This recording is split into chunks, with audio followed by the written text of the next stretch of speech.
Donc, pour revenir à la question de l'humilité, c'est quoi? En termes simples, l'humilité, c'est le caractère de ce qui est humble, quelqu'un qui est humble, et qui est modeste. Ça renvoie, la modestie renvoie un peu à quelqu'un qui sait reconnaître les limites, qui accepte ses limites, quelqu'un qui ne pense pas qu'il est supérieur aux autres. Donc, pour que tout le monde comprenne ça, c'est les thèmes simples de l'humilité. Donc, savoir et connaître ses limites, ne pas se croire supérieur aux autres, savoir accepter ses défauts. Ouais. Donc, maintenant, l'humilité n'est pas une chose parfaite pour les humains imparfaits que nous sommes. Nous sommes toujours entre l'orgueil et l'humilité. C'est-à-dire, on peut basculer d'un côté comme de l'autre, en fonction de la situation dans laquelle on se trouve. L'humilité peut subir beaucoup de pression, parce que gérer la vie, la gestion de la vie au quotidien n'est pas facile. Parfois, on veut bien être humble, mais quelqu'un s'élève et il nous met dans une situation qui nous renvoie notre amour propre. Mais beaucoup de gens pensent que si on cultive l'humilité, on parle de cultiver l'humilité parce qu'elle n'est pas innée. Voilà. L'humilité n'est pas innée. Donc, on est déjà imparfait, on subit beaucoup de pression au quotidien. Parfois, on se lasse et puis on gâte tout. Mais il y a des gens, des humbles, qui arrivent à accepter beaucoup de situations parce qu'ils veulent avoir la paix, parce qu'ils veulent avoir de bons rapports avec les autres. Et c'est là où c'est souvent considéré comme un signe de faiblesse. Donc, on pense que si on laisse passer une situation, ça veut dire qu'on est faible. Si on ne réagit pas, si on ne parle pas, ça veut dire qu'on est faible. Si on accepte de pardonner, ça veut dire qu'on est faible. Donc, tout ça, ce n'est pas des signes de faiblesse. Voilà. Moi, j'ai l'habitude de dire que l'humilité est une force. Parce que si quelqu'un nous allonge un coup de poing, c'est difficile qu'on dise que, ok, je suis humble, je ne rends pas. C'est extrêmement difficile. Et il faut être fort mentalement pour dire que là, je ne rends pas. Quelqu'un nous insulte, par exemple. Oui, c'est difficile. Quelqu'un est en train de nous insulter, quelqu'un nous a humiliés en public. Il faut qu'on lui montre qu'on est humble. C'est extrêmement difficile. Donc, je voudrais, avant d'entrer dans d'autres détails, qu'on voit des situations qui peuvent nous empêcher d'être humbles. Par exemple, nous voulons bien faire, nous voulons être humbles. Mais on a une promotion. Il y a une situation qui nous permet, qui nous amène à être en vue. Ça peut nous prendre la tête. C'est-à-dire qu'on fait une belle émission, que tout le monde apprécie. Et voilà, quand je passe en route, tout le monde m'appelle, madame, vous faites une belle émission à STV, on ne parle que de moi. Ça peut être un piège pour mon humilité, pour ma modestie. Je peux vouloir montrer que voilà, je ne suis pas n'importe qui, je fais je suis déjà arrivée. Peut-être que notre situation financière a changé. L'argent, c'est un gros piège pour notre humilité. Parce que l'argent nous donne le sentiment d'être au-dessus de tous et de tout le monde.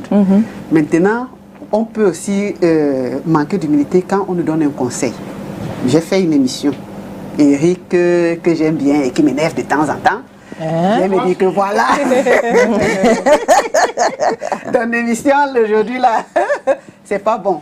Et puis je me rappelle que tout le monde m'apprécie pourtant bien. Mon humilité prend aussi un coup. Donc on peut avoir beaucoup d'autres situations qui nous empêchent d'être humbles. Et nous devons donc faire attention. Parce qu'on peut être humble aujourd'hui et puis demain on ne l'est plus. Pour une raison ou pour une autre, on n'est plus... Donc l'humilité là c'est selon les circonstances alors? Non, nous devons faire attention que l'humilité, je dis des choses qui peuvent mettre notre humilité à l'épreuve. Ça ne doit pas être selon les circonstances. C'est pour ça que nous, pour être humble toute la vie, pour être équilibré, qu'est-ce qu'on doit faire? Si on a une promotion, par exemple, notre vie a changé, nous devons continuer à être humbles. C'est pas parce que ma vie a changé, que les gens m'apprécient, que j'ai gagné beaucoup d'argent, que je dois continuer, que je dois changer. Voilà. Or, on voit qu'on a tendance à changer quand on vit ces choses-là. Or, c'est quand on devient donc ce que nous sommes que on voit si nous sommes humbles ou pas. Donc, l'humilité, c'est bien. Ce n'est pas un signe de faiblesse. Parce que si je suis riche et que j'ai un problème, par exemple, dans ma famille, je pense que si on me fait une remarque, ça veut dire qu'on est en train de m'insulter, on est en train de dire que je suis faible, on est en train de me mépriser. Et je ne l'accepte pas. Et je bascule du côté de l'orgueil. Donc, c'est ça, en fait, que nous devons retenir. Que ce n'est pas un signe de faiblesse. C'est-à-dire, même si quelqu'un ternit notre réputation, nous devons continuer à être humbles. Nous devons savoir qui nous sommes. Et savoir que le fait que les autres ne sont pas en train de nous apprécier, qu'ils sont en train de nous diffamer, ça ne veut pas dire que nous avons changé. Et si nous maintenons le cap, ce n'est pas un signe de faiblesse. Oui, parce qu'il faut maintenir le cap. Il faut être toujours dans le même état d'esprit. Je voulais un peu revenir sur le coup de poing là, Cathy. Oui. Moi, je me souviens quand j'étais encore un peu plus petit, tout le soir quand j'entrais à l'école à 18h, il y a un gars qui me récupérait, il me faisait aussi ça, il me cogne. Je laissais, on me disait que gars, bagarre, non, je n'aime pas la bagarre. C'était répétitif. Plus ancien que parfois, là, il fouille mon ça, il prend mon argent, il prend mon goûter. Mais un jour, c'était à 18h, j'ai dit, mince, c'est quoi ça? Je me suis placé. Même un coup de poing n'a pas sorti. C'est-à-dire, je l'ai mis à sa place. Est-ce que le fait que tu laisses parfois quelqu'un te donner un coup de poing, il y a des gens qui se disent que, comme tu as donné un coup de poing, tu ne vas pas reposter. Partout, vous êtes dans les commentaires, tu dis quelque chose qui a l'encontre de ce qu'il dit, il vient te donner le coup de poing. Il continue. Mais il perd le contrôle parce qu'il est énervé. Oui, lui, il perd le contrôle. On va continuer de le laisser. Parce non, je ne veux pas dire qu'on doit laisser. On va utiliser des... On peut réagir. Hein. Réagir, ça ne veut pas dire qu'on n'est pas humble. Hein. Voilà. Oui, l'humilité, ce n'est pas aussi qu'on est amorphe. On se laisse aller. Qu'on se laisse aller. L'humilité, ça veut dire que je ne sors pas de mes gonds, je montre, je deviens orgueilleux. C'est-à-dire je réagis absolument pour montrer que je ne suis pas faible. Quand on devient orgueilleux, quand on veut absolument montrer qu'on dépasse l'autre, ça, ce n'est plus l'humilité. Maintenant, quelqu'un qui nous donne un coup de poing, on peut lui dire non, on n'est pas d'accord. On peut lui porter plainte. On peut chercher d'autres méthodes en restant nous-mêmes. Si on veut, on agit parce qu'on a envie de montrer que nous sommes le plus fort, parce que c'est notre orgueil qui prend le dessus. Voilà. Là, c'est qu'on n'est plus humble. Voilà. On peut être dans le milieu professionnel, les collègues nous dérangent, ils nous diffament et autres. Ne faisons pas les choses pour leur montrer que maintenant, comme je ne suis pas n'importe qui, on entre en guerre, par exemple, avec eux. Ça, ce n'est pas l'humilité. Ouais. L'humilité voudrait qu'on suive la procédure normale qui est sûre qu'on a la structure à mes pieds et qu'on mette l'autre devant ses responsabilités. Mais nous continuons à faire notre travail, nous continuons à être la personne que nous sommes. Maintenant, c'est à chacun de voir les méthodes qu'il va utiliser. Le tout n'est pas, c'est qu'on ne bascule pas du côté de l'orgueil. Voilà. Parce que c'est l'orgueil qui fait en sorte que le feu qui s'allume ne s'éteigne plus. C'est vrai. Or, l'humilité permet qu'on éteigne le feu. Parfois, on est en famille. Les problèmes de famille, il y en a beaucoup. Hein. C'est interminable maintenant. Il faut pouvoir prendre du recul. Quand on voit qu'on a des problèmes avec la même personne, est-ce que la solution, c'est qu'on cherche à écraser la personne absolument pour lui montrer que tant que nous vivons, la personne ne peut plus rien faire, elle ne peut plus rien avoir, elle ne peut plus... Non. Quand on a déjà fait ce que nous estimons que nous devions faire, si la situation ne change pas, nous-mêmes, nous prenons du recul. Ok. Pour qu'on ne continue pas à avoir des problèmes avec la même personne. On peut être dans le couple. Parfois, on voit l'humilité, c'est difficile à pratiquer dans la vie de couple. Hein. Non. C'est extrêmement difficile. Mais maintenant, est-ce qu'il faut allumer le feu tout le temps? Nous, les femmes, on nous lave le cerveau avec beaucoup de choses. Quand on est avec quelqu'un, est-ce qu'on va dire que non, il ne faut pas me parler comme ça parce que l'article tel dit ceci, parce que les femmes ont dit ceci, parce que l'humilité voudrait qu'on reconnaisse notre place d'épouse et qu'on respecte notre mari. Maintenant, s'il y a un problème, au lieu que personne ne jette l'éponge, l'un de nous peut décider que, ok, je jette l'éponge pour que le problème finisse. Ça, c'est l'humilité. Et c'est des choses qui sont faciles. Hein. Qui sont faciles à dire. C'est difficile. Mais c'est extrêmement difficile à pratiquer. Parce que quand on commence à les pratiquer, l'autre se frotte les mains et dit, ok, c'est un signe de faiblesse. Qu'il a le pouvoir. Okay. Bumbo, I want to ask this question on our mental health. Now, what role does humility play in our mental health? Qu'est-ce que l'humilité? Quel rôle Que peut apporter dans notre mental? L'humilité. What does role mean in French? Le rôle, non. Le rôle. Le rôle de l'humilité dans notre mental, c'est de nous apaiser. C'est de nous aider à être dans un bel état d'esprit. De nous aider à être calme. C'est-à-dire, l'humilité nous empêche d'être en conflit avec les gens tout le temps. Et quand on n'est pas en conflit, quand on a un cœur apaisé, mentalement, on est aussi apaisé. Hein? Donc, quelqu'un qui est orgueilleux est toujours en conflit avec tout le monde. Parce que les choses doivent se passer comme lui, il veut. Par contre, celui qui est humble accepte le point de vue de l'autre.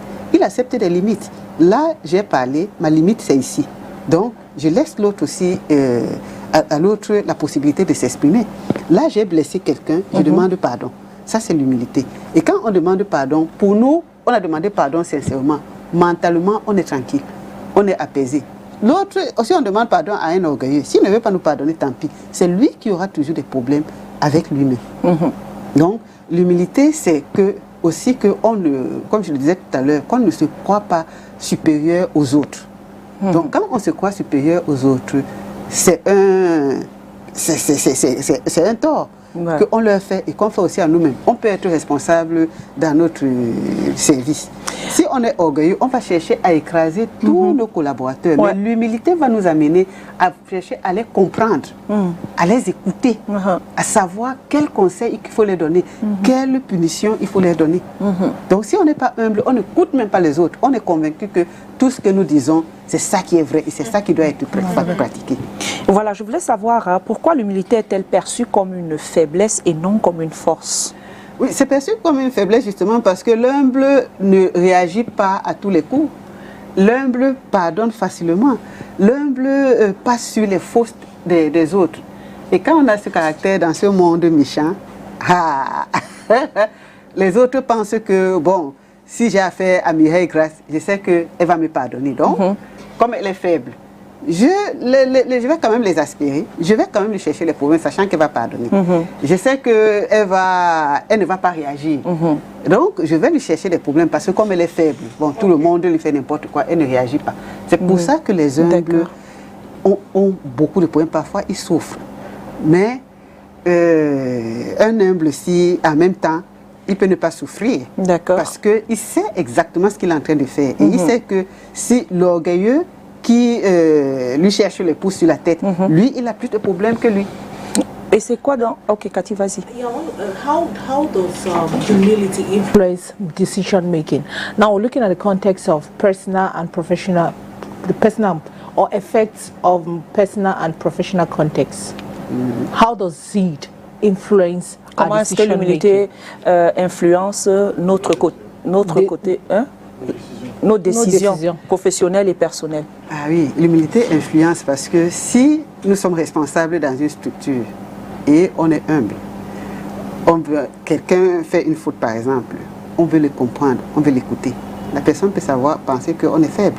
C'est pour ça qu'on pense souvent qu'on peut rouler les patrons et autres.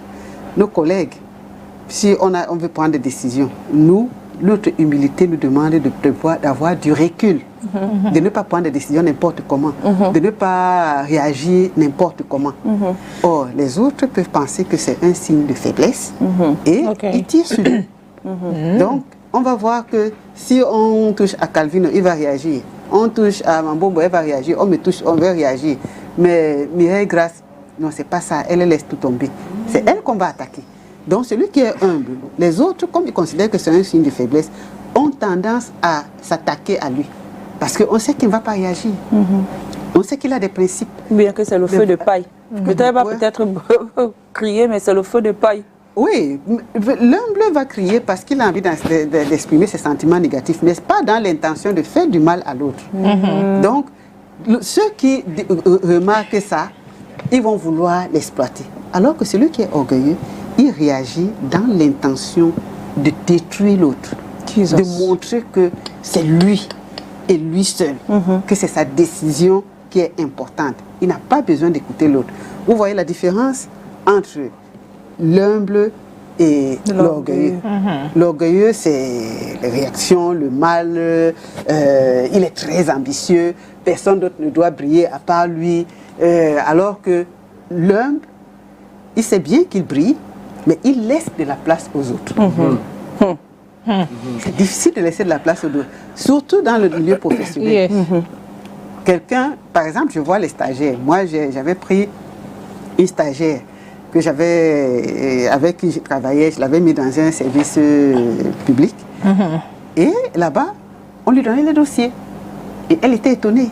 Elle me dit qu'elle est partie travailler dans une structure privée. On ne lui a pas donné les dossiers, on ne lui a pas appris le travail, alors qu'elle avait un très bon niveau intellectuel. Pourquoi on ne lui a pas appris le travail? Parce que les autres pensaient qu'elle pouvait venir prendre leur place. C'est la bêtise. L'humble apprend le travail à l'autre, sachant que s'il prend sa place, c'est lui qui a un problème. Mais sachant que ça va peut-être lui faciliter la tâche, il ne va pas mourir de travail, et voilà. Mais celui qui est orgueilleux ne veut même pas que son collègue connaisse le travail. Il lui met les bâtons dans les roues. C'est mauvais. Bah, oui, parce qu'il ne veut pas que l'autre progresse. C'est mauvais. Donc l'orgueil, parfois on pense que les orgueilleux sont très forts, qu'ils arrivent. Mais si on observe bien, moi personnellement, je n'ai pas encore vu un orgueilleux qui a prospéré. C'est plutôt eux qui sont des feux de paille. On a l'impression qu'ils montent, ils montent, ils montent. À un moment donné, il se bute parce qu'il fait du mal à tout le monde autour de lui. Par contre, l'humble, on finit toujours par reconnaître qu'il est une personne agréable. Il est agréable à vivre. Il est, qui l'apaise. Les gens vont finir par se retourner vers lui parce qu'ils vont voir qu'avec lui, c'est de l'apaisement, c'est de l'assurance. C'est le baume que l'humble met dans le cœur des autres. Catherine, I want to ask a question. With people, you talk about maybe temperaments, because we have a certain set of people with high temperament. For example, I'm going to quote myself as an example with a high temperament. Now, because when I say high temperament, in a sense that there is no way someone insults you and you just let go. You let it slip, like you want to react to everything that is said to you. Now, with people with such an attitude, what are the best way or practical ways to cultivate humility? Comment cultiver l'humilité quand on sait qu'on a un tempérament hot? Très fort. Ah, Mireille, tu bois quoi? Avoir un tempérament fort, ça ne veut pas dire qu'on n'est pas humble. Voilà. Si vous permettez, je vais vous raconter une petite histoire biblique. Ok. Mireille Grace ne va pas me contredire. On parle de l'apôtre Pierre, qui avait un tempérament fougueux. Oui, fougueux, Pourtant que c'était quelqu'un qui était très humble. Il reconnaissait et chaque fois il regrettait. Parce que l'humble regrette. Maintenant, comment faire pour ne pas ressortir ce tempérament tout le temps? Nous devons faire le travail sur nous-mêmes. J'avais une de mes sœurs du village qui avait ce tempérament. Et puis elle me disait tout le temps, je fais des efforts, mais ça revient. Parce qu'on est des humains imparfaits, on peut faire des efforts, mais ça remonte toujours à la surface. Et elle me disait, chaque fois que ça veut remonter, je commence à me dire intérieurement, te voilà. Te voilà, fais attention. Et puis, elle se souvenait des problèmes qu'elle avait eus avec les gens parce qu'elle avait ce tempérament-là. Et quand on voit, ça nous fait mal. Si on est humble, on regrette. Parce que l'orgueilleux, s'il a des problèmes avec les gens, il s'en fout. Au contraire, il se dit même que, si on a compris que c'est moi le chef ici, c'est bon. Mais l'humble finit donc par changer parce que s'il a des problèmes avec les gens à cause de son tempérament, il va essayer de faire des efforts pour que ça change. Voilà, on va aller retrouver notre Vox Pop ce matin du côté de Yaoundé, toujours avec Thierry Hon, qui a tendu son micro à l'homme dans la rue pour poser la question de savoir l'humilité est-elle un signe de faiblesse? Micro-trottoir, à toutes. Non, monsieur, je ne peux pas, selon moi, l'humilité, s'humilier ne veut pas dire qu'on est fait. Quand tu t'humilies, je pense que s'humilier, c'est venir vers toi et demander, dire que se rapprocher, soit pour ça ne veut pas dire, c'est pas un signe de faiblesse. C'est juste un signe de... Bon, je ne sais pas quoi dire, mais ce n'est pas un signe de faiblesse pour moi. Non, l'humilité n'est pas considérée comme un signe de faiblesse parce que même dans les Saintes Écritures, la Bible le dit, Il faut être humble afin que le Seigneur vous élève. Le faire au service des autres, être le marchepied, pour moi, selon les Écritures. Non, pas du tout. Justement, je crois que de plus en plus dans la société, il faut être de plus en plus humble et savoir s'adapter à chaque personne avec qui on discute, avec qui qu'on rencontre. Et il faut rester. Ce n'est pas parce que vous avez une position que vous devez prendre les gens de haut. Il faut rester à sa place. On est tous des humains et c'est la seule chose qui est importante aujourd'hui. Que non, bien au contraire. L'humilité, on a coutume de le dire, précède la gloire. Et l'humilité est beaucoup plus pour les personnes fortes. Parce qu'en réalité, lorsqu'on demande pardon, ça veut dire qu'on a atteint un certain seuil en termes d'estime pour l'autre. C'est pour cela qu'on demande pardon. Le pardon qui introduit directement vers cette humilité-là. Parce que quand on est humble, on est plus grand. C'est celui qui est humble qui est le plus grand et non le plus faible. Donc pour moi, j'estime et je considère l'homme qui est humble comme le plus grand. Vous savez, dans la Sainte Bible, même le Christ lui-même, c'est fait tout petit en lavant les pieds de ses disciples. C'est donc le premier à nous montrer la voie. Lui qui est le Christ, lui qui est mort pour nous, est resté dans l'humilité. Donc je considère cela comme une grâce. Quand on est humble, c'est une grâce. Et je conseille à tout un chacun de rester dans cette posture. Se remettre en question, c'est pas facile. Voilà. Oui, les commentaires pendant le Vox Pop sur l'humilité. Quels sont les inconvénients de l'humilité? Bon, est-ce qu'il faut appeler ça inconvénient? Comme c'est considéré comme chose. Oui. Non, ouais, il peut y avoir des inconvénients. Enfin, je ne sais pas, je me dis. I don't think there should be any. Moi, c'est les gens qui vont, nous, les humains, qui pouvons considérer que c'est des inconvénients. Mais ce n'est pas des inconvénients. Mais si on parle, par exemple, de dévalorisation de la personne, ça peut être un inconvénient. En fait, ça, c'est des idées, comme tu es en train de dire, dévalorisation. On se dit que parce qu'on est... C'est une vérité peut-être qui est, tu vois. Parce que je suis humble, je suis dévalorisée. Tu vois, les gens te dévalorisent. Ça fait partie des inconvénients quand même aussi. Enfin, je pense, j'essaie d'imaginer. Hein. C'est pour ça qu'on dit que... on pense que c'est un signe... Excusez-moi, un signe de faiblesse. Voilà, faiblesse. Et on se sous-estime la personne qui est humble aussi parfois. Non, quand on est humble, on ne doit pas se sous-estimer, puistement parce que c'est notre force intérieure qui nous amène à parler. On va, le temps qu'elle boive, donc moi j'étais en train de dire, en fait, moi, je me demandais en termes d'inconvénients, parce qu'on se dit, par exemple, hein, Cathy, tonton Calvino, qu'on est dévalorisé parce qu'on est humble, et puis ça peut créer une sorte d'estime de soi, on se sous-estime, parce que tu vas te dire que, mais attends, donc... Est-ce que c'est bête, est-ce que c'est stupide de ma part de faire ça? Et tu vas te poser des questions sur ta personne, sur ta vie. Je voulais me demander ça à Cathy tout à l'heure. Beaucoup de gens au quartier croient que quand tu es humble, tu es une mauviette. Pourtant, même dans la Bible, Jésus affirmait, quand il voulait dire la vérité à quelqu'un, il disait Roha. On a vu Jésus entrer dans les temples de Dieu, les gens faire le commerce, il a cassé les marchandises des gens. Donc, comme Cathy disait, être humble ne veut pas dire être faible. Jamais. Tu peux être, j'étais content qu'elle a dit que tu peux afficher des actes de violence, mais de regretter, venir demander pardon. Donc l'unité n'est pas la faiblesse, c'est pas être mauvais, tu peux être... Voilà. Oui, mais il y a des personnes qui pensent peut-être comme ça. En fait, ils ont ce ressenti-là quand ils sont humbles, à force d'accepter tout le temps, et puis ils ont ce ressenti-là. Ils se disent, et il y a un sursaut d'orgueil qui va revenir là, qui va venir, et on bascule, comme tu as dit tout à l'heure. Oui, c'est pour ça que je dis qu'en tant qu'humain imparfait et les pressions qu'on subit, notre humilité peut subir des attaques. Voilà. Et on bascule. J'aime quand tu dis comme ça. Oui. Subir des attaques.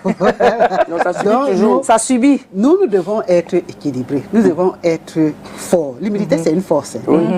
Donc, celui que Mireille Grace disait que les gens peuvent penser qu'on est faible et puis se mettre à nous attaquer, notre amour propre est en jeu. L'humble, comme notre Seigneur Jésus-Christ, il savait exactement qui il était. Il a subi toutes sortes d'attaques, mais il n'a pas fléchi. L'humble ne fléchit pas. Je laisse passer cette histoire. C'est pas parce que je suis faible, mais parce que je ne veux pas avoir de problème. Mais j'ai mon caractère. à moi. Donc, je prends des décisions derrière pour que ça ne recommence plus. Par exemple, quelqu'un qui nous cherche des problèmes tout le temps, on peut dire, je ne réponds pas, mais je prends mes distances. Par exemple. Donc, je ne réponds pas parce que je suis humble, parce que je ne veux pas qu'on se dispute, parce que je te respecte, parce que... Mais je prends des distances, je prends des mesures qui vont faire en sorte qu'on n'ait pas de problèmes tout le temps. Voilà. Donc, sinon, on va effectivement devenir comme des faibles. Hein. Les gens vont voir qu'on est humble, on ne réagit pas et tout ça là. Nous allons devenir le tam-tam de tout le monde. Okay. Bombo, let's come up to like humility at our workplace. Now, how does it impact team dynamics and collaboration? And also in terms of leadership, maybe the bosses, managers, directors, how does it improve leadership skills? Because we all know there are some bosses, like you said, when you are humble, people see it like it's a weakness. Yes. So how does it improve? The first question is the impact of humility to team dynamics and collaboration, and also how does it improve leadership skills as well? L'impact de l'humilité sur les teams, non? Comme par exemple, like Kavino Mira and I, team dynamic and collaboration. Et maintenant pour les boards like directors, managers, how does it improve their leadership skills? L'impact de l'humilité dans le leadership positif. Ok. Beaucoup de patrons pensent à tort qu'il faut diviser pour mieux régner.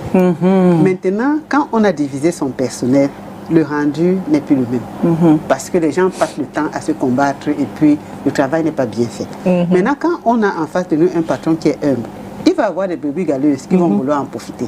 Mais eux-mêmes, ils vont se casser la figure. Parce que nous tous, nous aimons avoir affaire à personne qui nous aime, qui nous écoute, qui nous comprend, qui résout nos problèmes et ainsi de suite. Quand le patron est compréhensif, même si certaines brebis galeuses vont vouloir en profiter, eux, ils vont se casser la figure. Donc, il vaut mieux que le patron soit humble. Il sait que personne ne va prendre sa place. Maintenant, s'il a envie de former son personnel, il forme. Moi, j'ai connu une grande dame qui était une grande responsable dans un service public. Elle a formé tout son personnel. Après, on a vu et elle a transformé son service. C'était vu par tout le monde. Et même son personnel disait que on peut lui reprocher des choses, mais elle nous a tous formés. Quand elle n'était pas là, le travail était bien fait. Bon, maintenant, c'est qu'on dit que celui qui a envie de prendre sa place aille le faire et qui gère comme elle a géré. Quand elle est partie de là, ça s'est vu quand même qu'elle est partie. Mais elle écoutait tout le monde. Elle essayait de résoudre les problèmes des gens. Ok. Donc c'est ça un responsable. Celui qui veut que le travail prospère, il n'a pas intérêt à diviser les gens. Parce qu'on pense que quand on divise, si les employés s'entendent, on ne va pas avoir le pouvoir sur eux. Ce que nous devons savoir, c'est que le pouvoir aime la tristesse. Le pouvoir aime la division. Le pouvoir se dit que quand j'ai des gens épanouis devant moi, des gens qui savent ce qu'ils veulent, je ne peux pas les manipuler. Or, si j'aime les gens qui sont tristes, ils vont venir vers moi. Et les gens qui sont tristes ne sont pas très productifs. Il vaut mieux se faire respecter par son caractère, parce qu'on renvoie aux autres, au lieu de se faire, de s'imposer à travers comment je peux dire ça, à travers des tiraillements, le fait de rendre les gens tristes, c'est pas bon, parce qu'on ne va pas loin. Les gens finissent toujours par nous découvrir. Et puis si on a des gens qui sont toujours en train de se tirer dessus, et nous sommes conscients que nous sommes responsables de ça. On ne peut pas résoudre le problème. À un moment donné, l'atmosphère qu'on crée dans notre environnement devient invivable et nocif pour nous-mêmes. Il y a une maman qui m'avait dit un jour que quand on forme un bandit, il finit par nous tuer. Donc, faisons attention. Si on est responsable d'entreprise, si on est maman, si on est papa, parce que les mamans aussi ont l'art de manipuler. Il faut être humble. Quand on veut gérer ses enfants, on doit les gérer avec beaucoup d'humilité. Donc, ça ne va pas empêcher qu'on continue à être une bonne mère ou un bon père. Alors, je voudrais savoir quelle différence y a-t-il entre la modestie et l'humilité? Est-ce que la modestie, c'est l'humilité, l'humilité, c'est la modestie, ou bien la modestie fait partie de l'humilité? La modestie, c'est le synonyme de l'humilité. C'est la même chose. Ou bien ça rentre dans les caractéristiques de l'humilité? Oui. Donc, l'humilité, c'est le caractère de celui qui est modeste. Le caractère de celui qui est modeste, c'est celui qui reconnaît ses limites. C'est la même chose, c'est des synonymes. Ok. Catherine, did not answer I think she did not answer my other question. Sur les patrons, non? Non. Parlant de peut-être la première question. Team dynamic and collaboration, how does it, what impact? Je ne sais pas si j'étais bien suivie. L'équipe. Je vais dire en français, je vais parler en français. Oh, quel est l'impact? Oui. Quel est l'impact? Oui, vas-y. De team dynamics et collaboration. I was very bilingual. I hope you understand. I comprends. Ouais, Mireille, you help me. Vas-y, Cathy, vas-y. Okay, now I want to find out, for example, we're a teamwork. On a une équipe. We're a team. We're a team, rather. Now, how does humility impact? Comment est-ce que l'humilité impacte dynamique and collaboration? La dynamite et la collaboration de l'équipe? L'humilité va produire quelque chose de positif. Il y aura une productivité. Parce que si les gens qui sont humbles travaillent ensemble, ça facilite l'interaction, ça facilite la collaboration. La compréhension. Et ça augmente la productivité, la compréhension. Voilà. Mais si les gens ne s'entendent pas, observez, hein, je suppose qu'à STV tout marche très bien. Mais demandez dans les structures où il y a des problèmes. Vous allez voir que quand on est dans un groupe de travail, si on ne s'entend pas, s'il n'y a pas d'humilité, on ne produit pas le travail qu'il faut. Donc, l'humilité peut avoir un impact positif sur la productivité d'une team. Et l'orgueil va avoir un impact négatif. Parce que si, ici par exemple, les gens nous voient en train de travailler, beaucoup de gens ne savent pas qu'il y a les techniciens derrière. Si le technicien décide qu'il n'y aura pas de son, on ne va pas nous entendre. Si le caméraman décide qu'il ne va pas ouvrir sa caméra, on ne va pas nous voir. Moi, c'est ta face.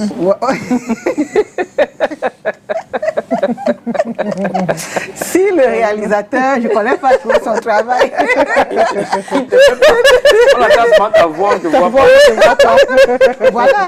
Donc, si on décide, si vous ne vous entendez pas, si on ne s'entend pas ici, et que quelqu'un décide que voilà, je vais va te mettre en difficulté. Quand tu passes là, les gens vont forcément savoir qu'il y a quelque chose qui ne va pas. Exact, ça se ressent même dans le rendu. Ça va se ressentir au niveau du rendu. Il n'y aura pas une bonne productivité. Or, comme on s'amuse bien, on rit bien, on s'entend bien, on s'écoute, ça fait que les gens apprécient l'émission que nous faisons. Parce qu'on voit qu'il y a une bonne collaboration derrière. Il y a des gens, par exemple, qui travaillent à l'usine. Chacun a un rôle à jouer.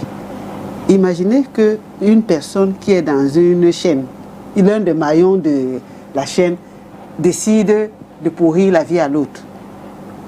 Ça va avoir un impact négatif sur la productivité.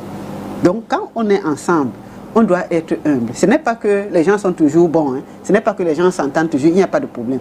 Mais l'humilité nous amène à collaborer quand bien même il y a des différences entre nous. Donc s'il y a des différences, ce n'est pas au milieu du travail qu'on doit le faire. Bon, on peut décider de passer dessus. L'humble va dire que je pardonne. L'humble va dire que je suis obligé de travailler avec Mireille Garce ou avec Calvino. Je dois passer sur les transgressions. Je dois discuter avec elle ou avec lui pour qu'on continue à avoir de l'harmonie. Or, là où il y a l'orgueil, il n'y a pas d'harmonie. Parce que chacun va camper sur sa position. Et chacun va vouloir se venger. Cathy, expliquez-nous un peu l'adage qui dit que l'humilité précède la gloire. Il y a quelqu'un qui l'a dit dans le Vox Pop. Effectivement, l'humilité précède la gloire parce que si on est orgueilleux, on va tout gâter sur notre chemin. Si vous voyez, les gens qui ont réussi, c'est des gens qui étaient très humbles au départ. Ils étaient très calmes, ils étaient très posés, ils étaient respectueux, ils étaient honnêtes. Tout ça, c'est l'humilité. Hein. Or, si on remplit toutes ces conditions-là, ils n'étaient pas pressés, ils étaient patients. L'humilité demande aussi qu'on soit patient. Quand on a un projet, par exemple, si on n'est pas patient, on va chercher à aller vite, vite, vite. Au bout du compte, on va se casser la figure. Or, si on a un projet, l'humilité nous amène à aller pas à pas, à suivre notre projet pas à pas et à ne pas brûler les étapes, à ne pas chercher des problèmes aux gens. Donc, comme on est posé, on est calme, on suit notre projet jusqu'à ce qu'on amène à son terme, on finit par avoir la gloire. L'humble peut gâter son chemin. Il a des problèmes avec moi, il a des problèmes avec elle. On dirait que, ok, on va voir où tu vas aller. Voilà. On le bloque et le projet n'avance plus. Alors que celui qui est humble...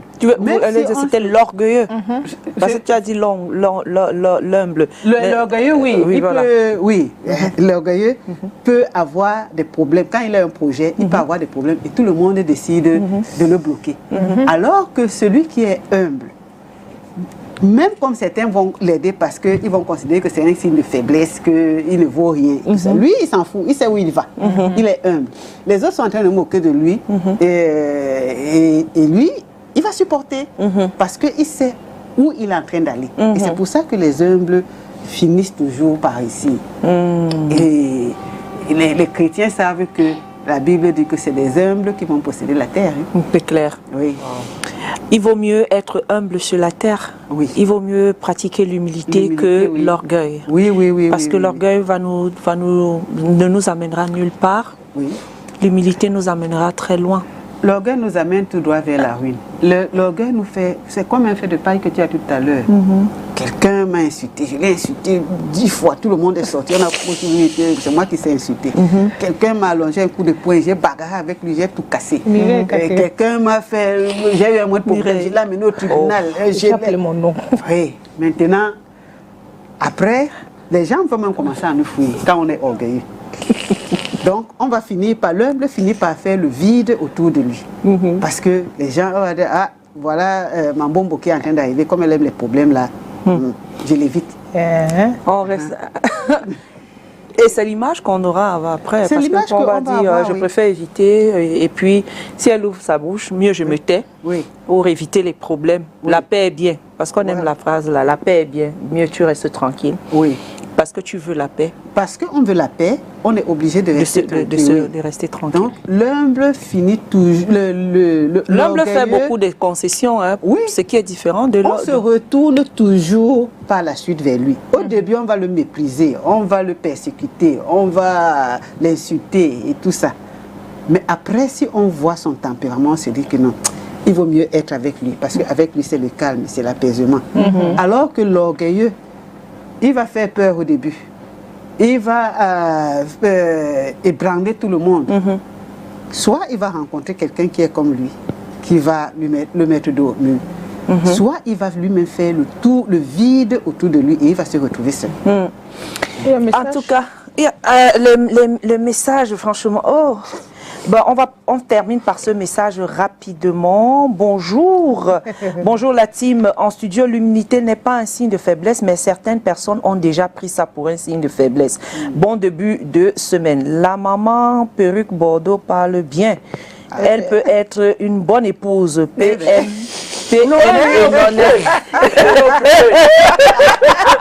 Mais c'est vrai, hein? En tout cas, mon merci a bien réagi. Ah, vraiment, merci avec cette note d'humour. C'est sur cette note d'humour qu'on va se séparer, chers téléspectateurs. J'espère que vous avez apprécié. Tonton Calvino, tu t'attends encore. Il faut la vie d'Éric. Ah là là, PN et Nonet, franchement, merci de nous avoir fait rire ce matin. Et on va dire merci à vous, chers téléspectateurs, d'avoir été des nôtres. Merci d'avoir écouté ce que nous avons vous avons proposé ce matin. C'est avec un plaisir d'ailleurs que nous vous avons scotché devant cette émission de rendez-vous. Et nous vous retrouverons demain quand il sera 10h. Tonton Calvino, Catherine connaît. See you guys tomorrow. Demain, Cathy, on retrouve Cathy, voilà, sur les réseaux sociaux, bien évidemment, Catherine Etondé.